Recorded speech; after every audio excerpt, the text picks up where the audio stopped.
قال الله تعالى في كلامه المجيد والفرقان الحميد وما أرسلناك إلا كافة للناس بشيرا ونذيرا ولكن أكثر الناس لا يعلمون. قال النبي صلى الله عليه وسلم أول ما خلق الله النور صدق الله العظيم. মহাসম্মানীয় আজকের জুমার সমস্ত মুসল্লিবৃন্দ, আমরা সর্বাগ্রে সর্বপ্রথম আল্লাহ পাক সুবহানাহু ওয়া তাআলার দরবারে লাখ কোটি শুকর আদায় করি যে মহান রব্বুল আলামিন আমাদের সকলকে তার পবিত্র স্থানে একত্রিত করেছেন, আসার তৌফিক দিয়েছেন। প্রাণ ভরে সেই মাহবুবের দরবারে সিজদা করে মস্তকে শুকরিয়া জ্ঞাপন করি। সকলে উচ্চ আওয়াজে বলি আলহামদুলিল্লাহ। তারই পরে মরুদুলাল মরুকশকর মা আমিনাল্লাহ জগৎগুরু বিশ্ব নবী আশরাফুল আম্বিয়া সাইয়্যিদুল মুরসালিন রাহমাতাল লিল আলামিন জনাব মুহাম্মদ রাসূলুল্লাহ সাল্লাল্লাহু আলাইহি ওয়াসাল্লাম তার উপর লাখ কোটি দরুদ ও সালাম আমরা একবার বলি সাল্লাল্লাহু আলাইহি ওয়াসাল্লাম। পবিত্র মাহে রবিউল আউয়ালের দ্বিতীয় জুমা, আজকে রবিউল আউয়ালের 9 তারিখ। আমি প্রথমে কিছু কথা আলোচনা করি, তারপরে আলোচনার বক্তব্যে চলে যাব ইনশাআল্লাহ। প্রথম কথা হচ্ছে, আপনারা জানেন যারা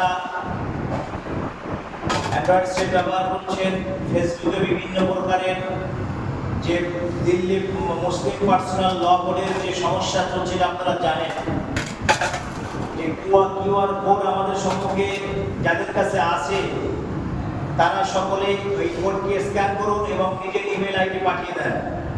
যাদের কাছে এই ফোন আছে, যাদের কাছে টাচ ফোন আছে, বড় ফোন যাদের কাছে আছে, তারা এটা করবেন। আজকে মাগরিবের পরে মসজিদের সামনে একটা ক্যাম্প করা হবে বা বসা হবে। সেখানে যারা পারবেন না, যারা ফোন থেকে ইমেল আইডি পাঠাতে পারবেন না, তারা এখানে চলে আসবেন। আমরা চেষ্টা করবো আপনাদের ইমেল আইডি পাঠাবার জন্য। আপনার ফোন থেকে আপনি আপনার ইমেল আইডি পাঠিয়ে দেন, ওই কিউআর কোড স্ক্যান করুন। স্ক্যান করলে একটা অপশন আসবে, সেখানে আপনার ইমেল আইডি লিখে পাঠিয়ে দেবেন। এটাই কাজ। আজকে ভারতবর্ষে 25 কোটি মুসলমান, ভারতবর্ষের জমিনে 50 লাখ ইমেল আইডি এক জায়গায় হচ্ছে মাত্র। কেন? এটা কেন করা হচ্ছে? আমাদের বর্তমান প্রধানমন্ত্রী, তিনি একা মন্ত্রী নয়, দুজনকে নিয়েই প্রধানমন্ত্রী। বিজেপি একা ক্ষমতায় নেই বর্তমানে। সুতরাং আমাদের মুসলিম পার্সোনাল ল, অর্থাৎ যে আমাদের বর্তমান ভারতবর্ষের মুসলমানদের যে জায়গা যেভাবে ইহুদিরা অধিগ্রহণ করতে চাইছে, অর্থাৎ বর্তমান সরকার অধিগ্রহণ করতে চাইছে, এই জায়গাকে বাঁচাতে গেলে মসজিদ মাদ্রাসা যত ভারতবর্ষে আছে এগুলো বাঁচাতে গেলে এটা আমাদের অবশ্যই করতে হবে। এটা অবশ্যই আমাদেরকে পাঠানো বিশেষ প্রয়োজন, পাঠানো বিশেষ দরকার। এটা প্রত্যেকেই পাঠাবেন। যাদের কাছে টাচ ফোন আছে, বড় ফোন যাদের কাছে আছে, তারা অবশ্যই পাঠাবেন। তার নিজের ইমেল আইডি আপনি পাঠিয়ে দেন, সেভ করুন। যারা পারবেন না, মাগরিবের পরে মসজিদের সামনে চলে আসবেন, আমরা আপনাদেরকে সাহায্য করব ইনশাআল্লাহ। এটা মাথায় রাখবেন। বিশেষ করে প্রত্যেকটা মুসলমানের প্রয়োজন সে যেন তার ইমেল আইডি পাঠিয়ে দেয়। এটা আপনারা সকলে প্রচার করুন। আজকে লাস্ট ডেট, আজকে 13 তারিখ শেষ ডেট, আজকে লাস্ট ডেট।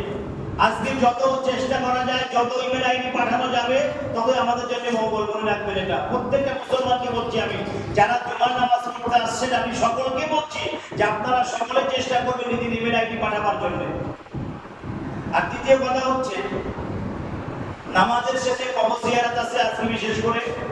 আগামী সোমবার বিশ্ব নবী দিবস উদযাপন উপলক্ষে কোচপুকুর ঈদগাহ প্রাঙ্গণে এক জলসার আয়োজন করা হয়ে যাচ্ছে। আপনাদের সকলকে দাওয়াত দেওয়া হচ্ছে, ইনশাআল্লাহ সকলে আসবেন।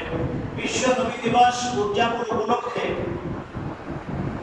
আল্লাহ নবীর একটি হাদিস আছে। আবু লাহাবের পিতা সুয়াইবা, তিনি প্রতিদিন আবু লাহাবের দরবারে আসতেন। একদিন আসতে লেট করলো, দেরি করলো।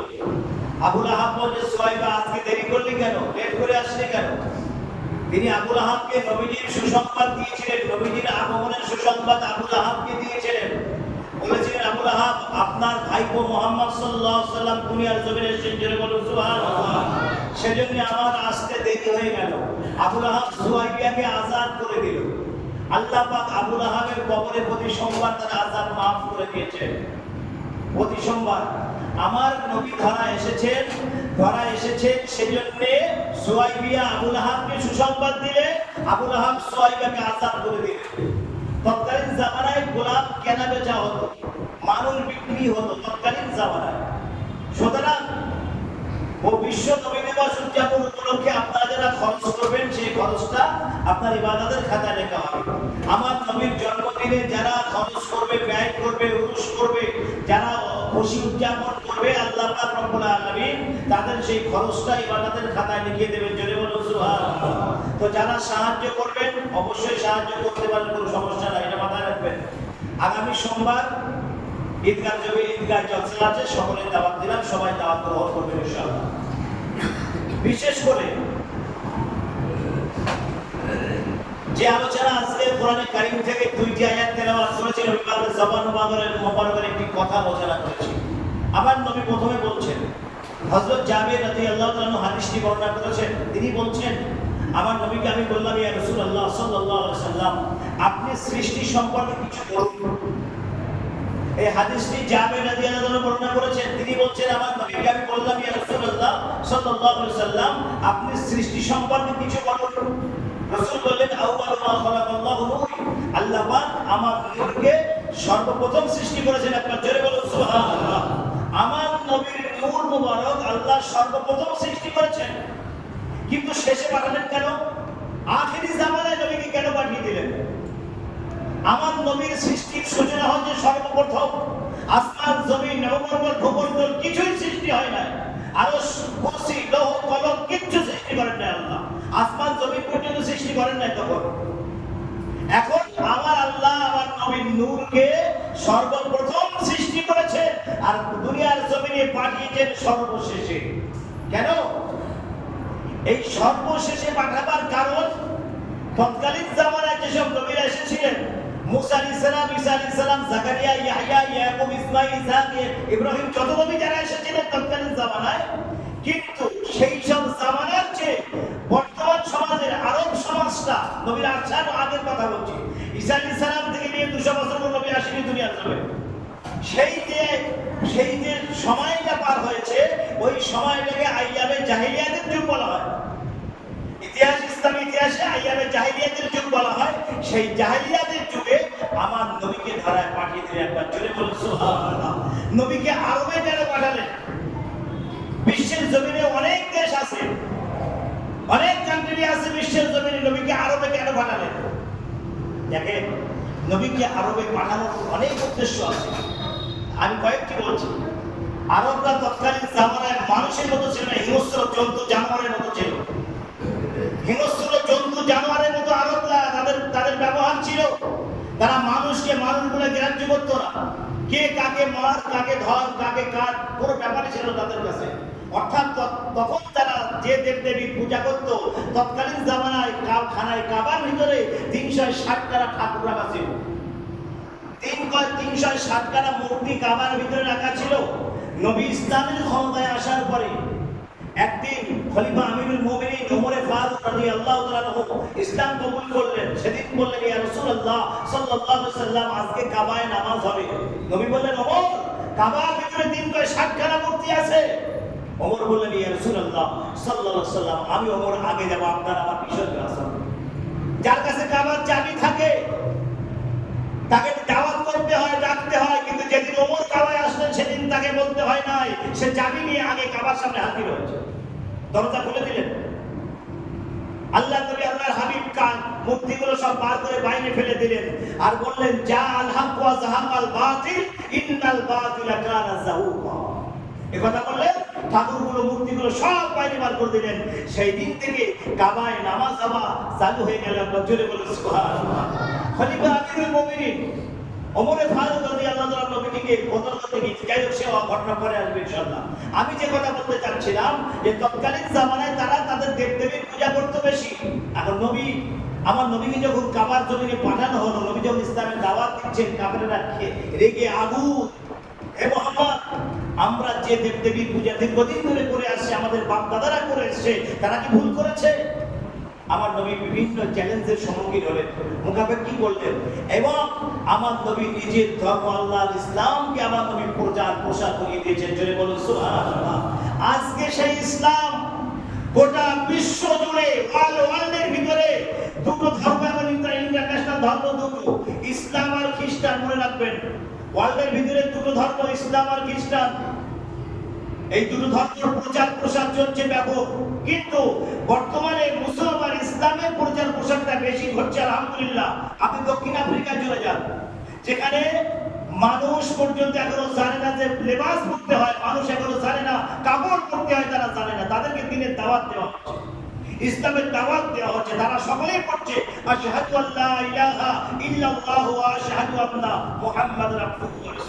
এই কালমা তারা পড়ছে এবং ইসলাম কবুল করছে লক্ষ লক্ষ মানুষ। আজকে বর্তমান বিশ্বের জমিনে ইসলামের প্রসার ঘটছে কেন? আমার নবীর বদৌলত, নবীর দোয়া। আমার নবী যেভাবে ইসলামের জন্য, দিনের জন্য নিজের জীবনকে উৎসাহিত করেছিলেন, একদম বিলিয়ে দিয়েছিলেন, সেই রকম ভাবে আজকে যারা ইসলামকে যারা সেভাবে ছড়াতে চায়, তারা সেইভাবে মেহনত করছে এবং আল্লাহ তাদের মেহনতের ফল মানুষ ইসলাম কবুল করছে লক্ষ লক্ষ মুসলমান। আরবরা জঘন্য থাকার কারণ, আরবদের ভিতরে মানুষকে চিনত না, ভাইকে চিনত না, ভাই বোনকে চিনত না, মা সন্তান নিজের মাকে চিনত না, ইত্যাদি ইত্যাদি। যাদের জঘন্য ভাষা, জঘন্য ব্যবহার, সেই ব্যবহারের জন্য আমার আল্লাহ বড় ক্ষুব্ধ হয়েছেন যে বিশ্ব নবীকে এই জায়গায় পাঠালে, যদি 1,24,000 পয়গম্বর ওই জায়গায় পাঠাতে, আরবরা জীবনে সোজা হতো না। আবার আল্লাহ চিন্তা করলেন আমার নবীকে এই কাবার জমিনে পাঠানো যায়, তাহলে আরবরা হয়তো মানুষ হতে পারবে। একটা জোরে বলি সুবহানাল্লাহ। যে জায়গায় নবী আমার, যে দেশে একজন নারী যদি দেশের এক প্রান্ত থেকে আরেক প্রান্ত পর্যন্ত হেঁটে যায়, একজন কেউ তার দিকে তাকানোর মানুষ ছিল না। আমার নবী আসার পরে এই রাস্তায় করেছে, কিন্তু তার আগের কথা বলছি, জঘন্য আরবদের কথা বলছি। একটা মহিলা এক জায়গায় দেশের এক প্রান্ত থেকে আরেক প্রান্ত পর্যন্ত হেঁটে যেতে কোনদিন সে সম্ভব হতো না, তার দ্বারা সাহস হতো না। কারণ সে জানে যে আমাকে ছিঁড়ে খেয়ে মেরে দেবে, আমাকে মেরে দেবে, আমাকে জানে হত্যা করবে। এইভাবে সে জীবনে কোনদিন পার হওয়ার চেষ্টা করতো না। আমার নবী আসার পরে, নবী ইসলাম কায়েম হওয়ার পরে, তামাম আরব ছড়িয়ে যাওয়ার পরে, মক্কা মদিনা ছড়িয়ে যাওয়ার পরে, একজন মহিলা দেশের এক প্রান্ত থেকে আরেক প্রান্ত হেঁটে যাবে, তাকে দেখার মতো কোনো মানুষ ছিল না। এটা আমার নবীর আদর্শ, এটাই আমার নবীর আদর্শ। নবী এমন আদর্শ কায়েম করেছেন, আরবরা আমার নবীকে দেখে ইসলাম কবুল করেছে, আমার নবীর আদর্শকে দেখে ইসলাম কবুল করেছে। এই ছিল আরবদের ইতিহাস। সুতরাং আমার নবীকে 1,24,000 লোক যদি আরবে পাঠানো হতো, তাদের কথা কেউ শুনতো না, তাদেরকে কেউ মানতো না। কিন্তু একজন নবীকে আল্লাহ পাঠিয়েছেন, রাহমাতুল লিল আলামিন নবীকে পাঠিয়েছেন, যে নবীর আসার আগে ইসলাম কবুল হওয়া শুরু হয়ে গেছে, যে নবীর বরকতে, যে নবীর ওসিলাতে তামাম আরবরা তাদের কিতাবে পড়েছে। এই আরবের জমিনে একজন বিখ্যাত নবী, তিনি আসবেন, তিনি পদার্পণ করবেন, তার ওসিলায় আল্লাহ আমাদেরকে মাফ করে দেবে। যদি বলুন সুবহানাল্লাহ। এই আশা নিয়ে বিভিন্ন আরবরা তারা কবরে শায়িত আছে, অসংখ্য অগণিত মানুষ কবরে শুয়ে আছে এই আশা নিয়ে যে আল্লাহ আমাদেরকে সেই নবীর ওসিলায় ক্ষমা করবেন, সেই নবীর ওসিলায় আল্লাহ আমাদের ক্ষমা করবেন। আমার চিন্তা করেন, নবী আসে না পৃথিবীতে, তার আগেই আমার নবীর কথা আলোচনা চলছে, বিভিন্ন ধর্মগ্রন্থে নবীর আলোচনা চলেছে, আল্লাহ আলোচনা করে দিয়েছেন। বেদ, কুরআন, রামায়ণ, মহাভারত, এমনকি ইহুদিদের কিতাবের ভিতরে আমার নবীর আগমনের সুসংবাদ আল্লাহ দিয়েছেন। ইহুদিদের প্রত্যেকটি গ্রন্থে আমার নবীর আগমনের সংবাদ আল্লাহ পাক বুঝিয়ে দিয়েছেন সমস্ত গ্রন্থের ভিতরে। তারা যেন জানে যে আমার আখিরি জামানার পয়গম্বর সাইয়্যিদুল মুরসালিন রাহমাতাল লিল আলামিন জনাব মুহাম্মদ রাসূলুল্লাহ সাল্লাল্লাহু আলাইহি ওয়াসাল্লাম দুনিয়ার জমিনে আসবেন। এই যে নবী আসবেন, এই আশার আসবে আসবে আসবে, এই খবরটা সব জায়গায় ছড়িয়ে গেছে, সব জায়গায় ছড়িয়ে গেছে, সমস্ত আরবদের ভিতরে ছড়িয়ে গেছে যে বিশ্ব নবী, বিশ্ব নেতা, বিশ্ব মানব এই ধরার জমিনে আসবে। কিন্তু আসবে কবে, কবে আসবে, এই খবরটাও বিভিন্ন কিতাবে দেওয়া হয়েছে, বিভিন্ন কিতাবের ভিতরে রচনা করা হয়েছে যে বিশ্ব নবী, বিশ্ব মানব, বিশ্ব নেতা ধরার জমিনে আসবে 12ই রবিউল আউয়াল সুবে সাদেক, দিনটি হবে সোমবার, 570 খ্রিস্টাব্দে। একবার জোরে বলুন সুবহানাল্লাহ। সেই দিনটা আমাদের সম্মুখে, সেই দিন আমাদের কাছাকাছি। আজকে 9 রবিউল আউয়াল, আগামী সোমবার 12 রবিউল আউয়াল, সুবহে সাদেক। এই সুবহে সাদেক কথাটার অনেক অর্থ। এই কথাটা আল্লাহ পাক আমার নবীর আসার আগে ব্যবহার করেছেন। সুবহে সাদেকে আমার নবী আসবে, অর্থাৎ রাত অসন্তুষ্ট হলো না, দিন অসন্তুষ্ট হলো না। একবার জোরে বলুন সুবহানাল্লাহ। আমার নবী কোন সময় আসবে এই চিন্তা ভাবনা আমার আল্লাহ করে রেখে দিয়েছে যে বিশ্বনবী কখন দুনিয়ার জমিনে আসবে। রাত বলছে আল্লাহ তোমার নবীকে রাতের বেলায় পাঠাও, আমি রাত ধন্য হয়ে যাব। দিন বলছে আল্লাহ তোমার নবীকে দিনের বেলা পাঠাও, আমি দিন ধন্য হয়ে যাব। আল্লাহ বলছে রাত এবং দিন তোরা দুজনেই খুশি থাকবি। আমি এমন একটা সময় আমার নবীকে পাঠাবো, না রাত বলতে পারবে না দিন বলতে পারবে। আল্লাহু আকবার। আমার নবীকে সুবহে সাদেকে আল্লাহ দুনিয়ার জমিনে আনলেন। কিন্তু সেই সময় আব্দুল মুত্তালিব খানায় কাবার মোতাওয়াল্লি ছিলেন। আব্দুল মুত্তালিব খানায় কাবার মোতাওয়াল্লি ছিলেন। আব্দুল্লাহ দুনিয়ার জমিনে নাই। কারণ আব্দুল্লাহ দুনিয়ায় আসার আগেই, আমার নবী দুনিয়ায় আসার আগে আব্দুল্লাহ ইন্তেকাল করেছেন। খাজা আব্দুল্লাহ দুনিয়ার থেকে বিদায় নিয়েছেন। কেমন নবী? এতিম নবী। আমাদের এতিম নবী, যে নবীর আব্বা নবী আসার আগে আব্বা বিদায় নিয়েছেন। 6 বছর বয়সে আম্মা যারা আমিনা ইন্তেকাল করেছেন। ছোট্টবেলা থেকে আমার এতিম নবী। সেই নবীর আলোচনা আগামী সোমবার ইনশাআল্লাহ করব, আপনারা আসবেন। সেই নবীকে নিয়ে আলোচনা করব। আল্লাহ বলতেছে যারা আমার নবীকে নিয়ে আলোচনা করে আমি তাদের উপরে আমি আল্লাহ খুশি হয়ে যাই। একবার জোরে বলুন সুবহানাল্লাহ। যেখানে মিলাদুন নবী জলসা বলেন আর সেখানে আমার নবীকে নিয়ে আলোচনা হয় না, সেইটা মিলাদুন নবী জলসা বলে কোনোদিন গণ্য হবে না। আল্লামা দাদা হুজুর কেবল রহমাতুল্লাহ আলাইহি ওসিয়াত নামায় পরিষ্কার লিখে দিয়েছেন, যেখানে মিলাদুন নবী জলসা বললো আর নবীকে নিয়ে আলোচনা হলো না, সেটা মিলাদুন নবী জলসা বলে কোনোদিন গণ্য হতে পারে না।